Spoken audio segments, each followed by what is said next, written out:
Hai teman-teman semuanya. Sebelumnya, perkenalkan nama saya Catherine.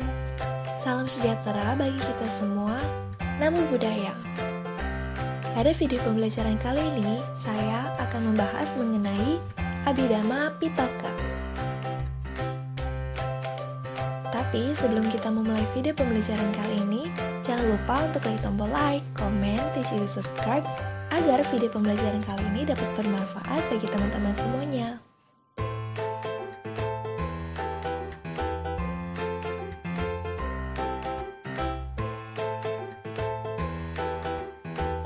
Abhidhamma adalah bagian dari kitab suci agama Buddha. Muncul sekitar abad ketiga sebelum Masehi atau setelahnya. Abhidhamma ini mengandung pengkajian kembali yang ilmiah dan juga terperinci dari materi-materi yang muncul di Sutta agama Buddha.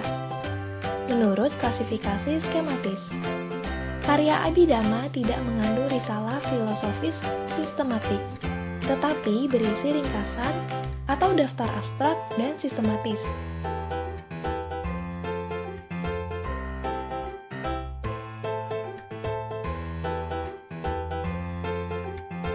Abhidhamma Pitaka berisi uraian filsafat Buddha Dhamma yang disusun secara analitis dan mencakup berbagai bidang seperti ilmu jiwa, logika, etika, dan metafisika.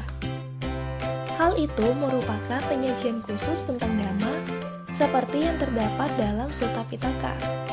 Pada umumnya, isinya terdapat dalam sutta-sutta. Tetapi yang diuraikan dalam bagian ini adalah bentuk yang terperinci.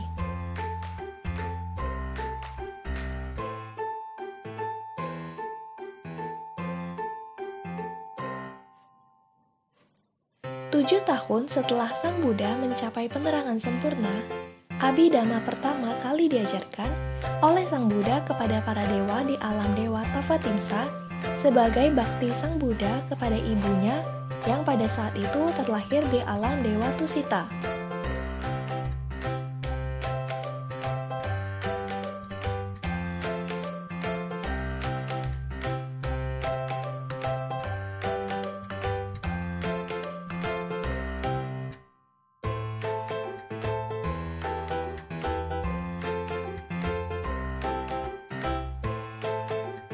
Sang Buddha mengajarkan Abhidhamma di Tavatimsa selama 9 menit, waktu alam dewa.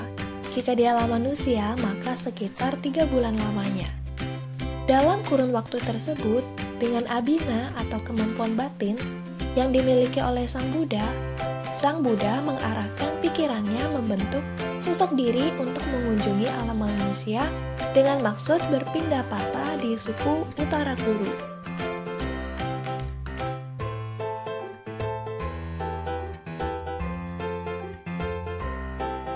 Abhidhamma Pitaka terdiri atas 7 buah buku atau 7 pakara.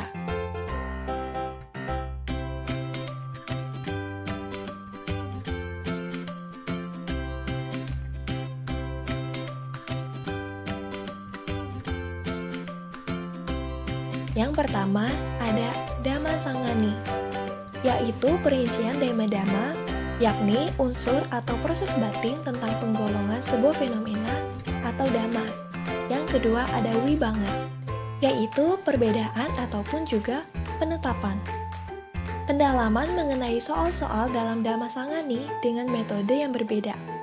Buku ini terbagi menjadi 8 bab atau 8 Vibhanga, dan masing-masingnya juga mempunyai 3 bagian.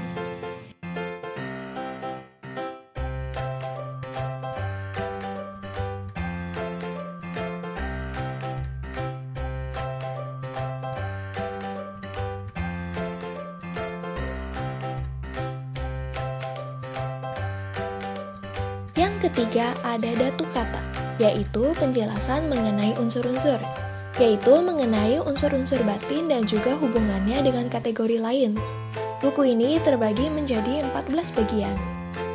Yang keempat ada Pugala Panati, yaitu penjelasan mengenai orang, terutama menurut tahap pencapaian mereka sepanjang jalan.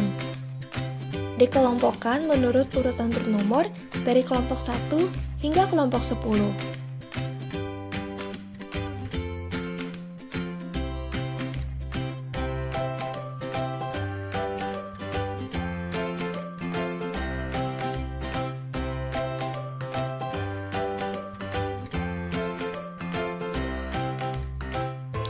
Yang kelima ada kata watu, yaitu pokok-pokok pembahasan, yaitu pembebasan dan bukti-bukti kekeliruan dari berbagai sekte atau aliran tentang hal-hal yang berhubungan dengan teologi dan juga metafisika. Terdiri atas 23 bab yang merupakan kumpulan percakapan-percakapan atau kata.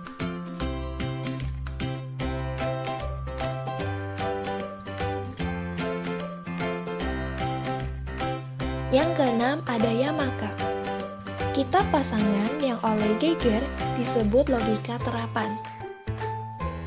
Pokok masalahnya adalah psikologi dan uraiannya disusun dalam pertanyaan-pertanyaan berpasangan. Dan yang terakhir ada Patana, yaitu kitab hubungan, yaitu analisis mengenai suatu hubungan-hubungan dari batin dan jasmani yang berkenaan dengan 24 pacaya atau 24 kelompok sebab-sebab.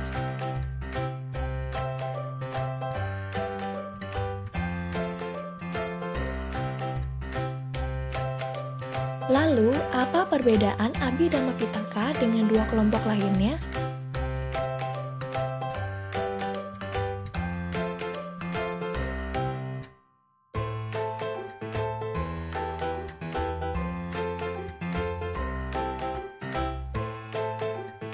Gaya bahasa dalam Abhidhamma Pitaka bersifat sangat teknis dan analitis. Hal ini berbeda dengan gaya bahasa dalam kitab Sutta Pitaka dan Vinaya Pitaka yang bersifat naratif, sederhana, dan mudah dimengerti oleh umum.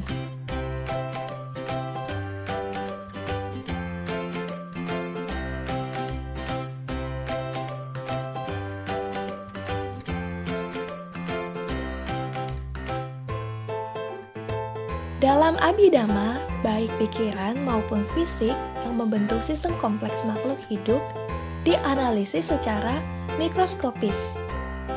Hal-hal yang berhubungan dengan proses berpikir, proses kelahiran, dan juga kematian dijelaskan secara rinci. Dengan demikian, ilmu psikologi modern juga menjadi kajian Abhidhamma. Tetapi Abhidhamma mengajarkan ilmu kejiwaan tanpa jiwa sama sekali. Melalui Abhidhamma dapat dipahami bahwa semua fenomena, baik fisik maupun mental, adalah tanpa aku, roh, atau jiwa.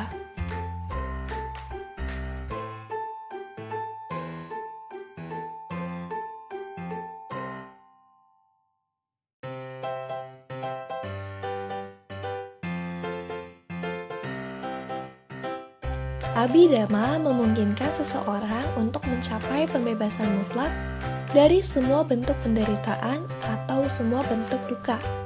Karena Abhidhamma berguna untuk mengembangkan pandangan terang.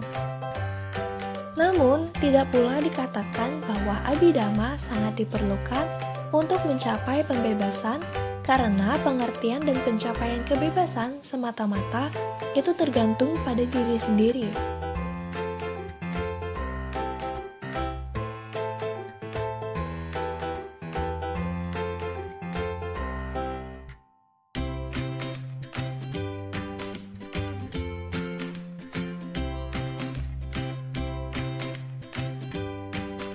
Dikatakan bahwa 4 kebenaran mulia atau Cattariya Arya Sacani yang merupakan landasan ajaran Sang Buddha terdapat dalam diri masing-masing pribadi.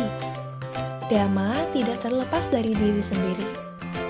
Diperlukan pencarian ke dalam diri sendiri dan kebenaran akan tampak, atau disebut juga dengan Rohitassa Sutta.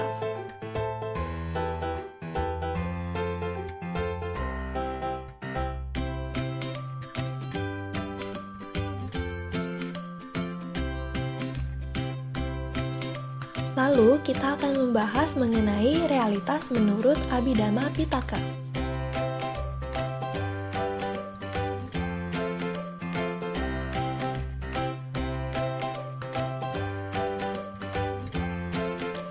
Menurut Abhidhamma, segala sesuatu yang terdapat di dunia ini, apakah tampak atau tidak tampak, bersifat fisik atau tidak fisik, semuanya dapat dianalisis menjadi faktor penyusunan yang disebut fenomena atau dhamma.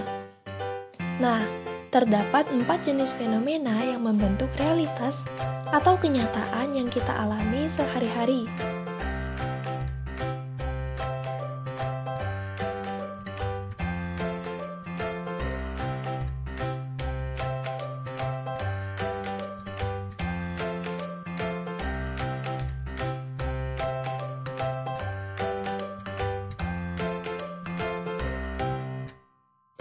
Yang pertama, ada fenomena fisik atau fenomena rupa, yang membentuk semua materi dan hal-hal yang bersifat fisik yang dapat dirasakan. Secara umum, fenomena fisik atau fenomena rupa ini tersusun atas 4 unsur utama atau 4 mahabhuta, yaitu unsur padat atau tanah, disebut juga dengan patawi, unsur cair atau air, disebut dengan apo, unsur panas atau api disebut dengan tejo, dan yang terakhir adalah unsur gerak atau unsur angin yang disebut dengan wayo. Yang kedua, ada fenomena mental atau pikiran atau juga cita, disebut juga kesadaran atau winana.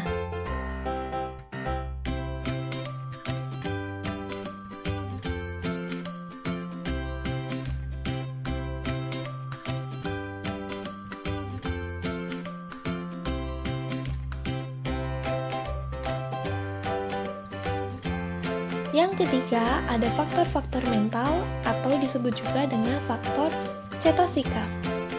Faktor ini timbul dan lenyap menyertai pikiran atau kesadaran.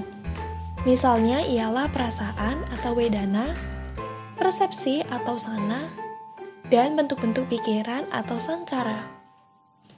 Di sini, pikiran dan faktor-faktor mental sangat sulit dibedakan bagaikan buah apel dengan berbagai sifat atau atributnya, seperti warna, bentuk, dan bau dari apel tersebut. Yang keempat, yang terakhir adalah realitas tertinggi atau nibbana, yang tidak terkondisi, tidak timbul oleh suatu sebab.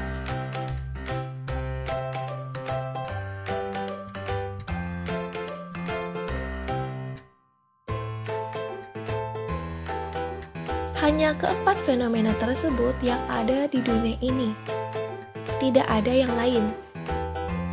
3 fenomena pertama merupakan fenomena yang berkondisi atau disebut dengan sankatadana, yaitu fenomena yang timbul dan lenyap sesuai dengan sebab dan kondisi. Mereka tunduk pada hukum sebab akibat yang saling bergantungan atau paticca samuppada. Maka dengan timbulnya ini, timbullah itu, dan dengan lenyapnya ini, maka lenyaplah itu.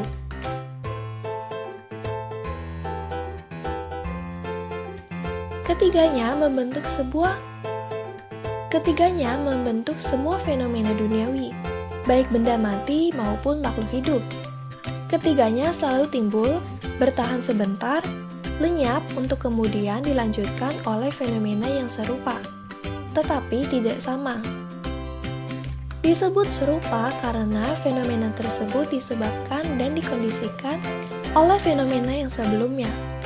Disebut tidak sama karena fenomena sebelumnya telah lenyap.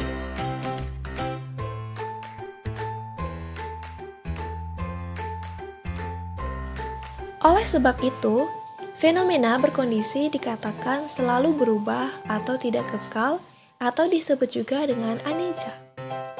Karena tidak kekal, mereka tidak memuaskan atau menyebabkan penderitaan, atau disebut juga dengan duka.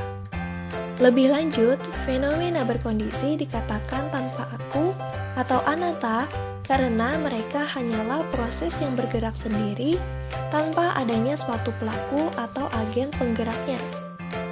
Dalam kaitannya dengan fenomena mental, ajaran Buddha menyatakan bahwa pikiran itu sendirilah sang pemikir.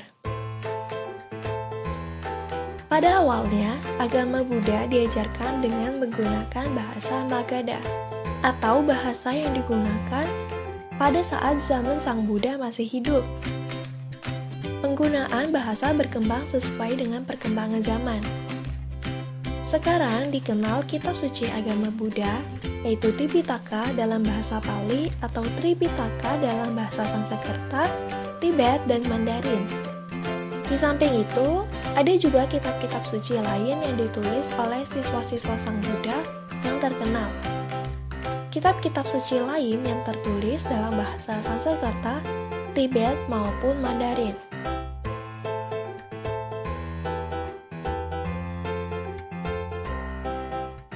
Sekian video pembelajaran kali ini mengenai Abhidhamma Pitaka. Semoga video pembelajaran kali ini dapat bermanfaat bagi teman-teman semuanya. Mohon maaf apabila terdapat penyampaian kata yang salah. Sampai jumpa lagi di video pembelajaran saya yang berikutnya.